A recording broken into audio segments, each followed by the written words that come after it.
There is a specific feeling that most people will never be able to describe, but you might know it instantly.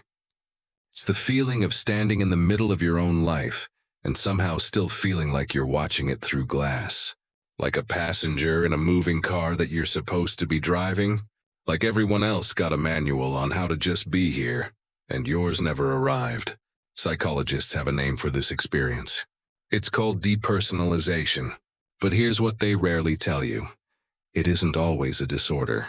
In many cases, it's a signal, and the people who feel it most consistently are often the ones whose minds were built to operate at a depth that everyday life simply wasn't designed for.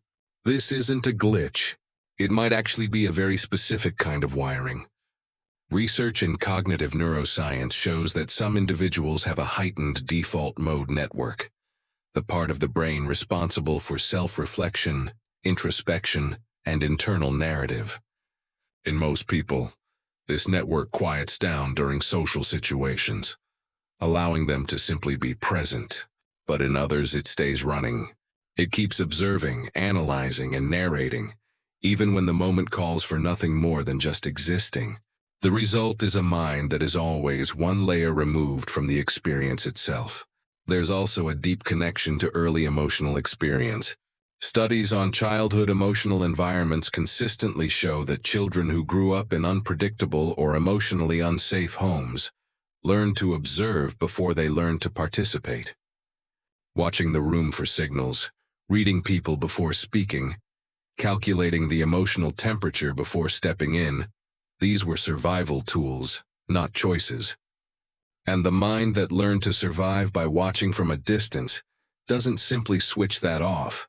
When the environment becomes safe, it keeps watching. It keeps its distance, not because it wants to feel separate, but because separation once kept it protected. But here's what's important to understand. The person who feels like they're watching life from the outside is not broken. They are often the most perceptive person in any room. While others are fully absorbed in the surface of a moment, this person is watching the architecture beneath it. They notice the subtle shift in someone's tone. They catch the thing that wasn't said. They see what a situation is actually made of, not just what it presents itself as. That is not a dysfunction. That is a form of intelligence that most people will spend their entire lives never developing. Of course, there's a cost. Living at that level of awareness can feel profoundly lonely. You can be surrounded by laughter and still feel like you're observing it from behind a window. You can be in a conversation and simultaneously be watching yourself have it. Moments that should feel whole often feel slightly out of reach, like arriving a second too late to your own life. And that loneliness isn't something that company easily fixes, because it isn't about being alone. It's about feeling fundamentally tuned to a frequency that most people around you aren't broadcasting on. So what does research actually say about how to close that gap? Studies in mindfulness and present moment processing suggest that the observer mind can be trained to re-enter experience, not by shutting off awareness, but by anchoring it to the body rather than the narrative. The goal isn't to think less, it's to feel more. Grounding techniques, sensory anchoring, and intentional presence practices have all shown measurable results in reducing the feeling of emotional distance from one's own life. In other words, the same mind that watches from the outside can learn, gradually, to step back in. And perhaps the most important reframe of all is this. Watching life from the outside doesn't mean you're living it wrong. It means you're living it more consciously than most people ever will.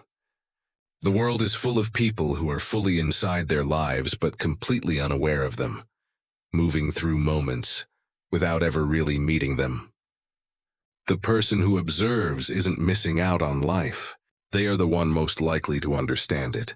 And sometimes, understanding it deeply is worth more than experiencing it unconsciously.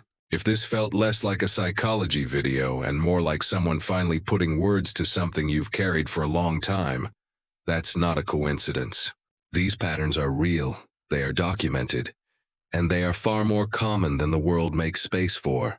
If this gave you something to think about, subscribe so you don't miss the next one.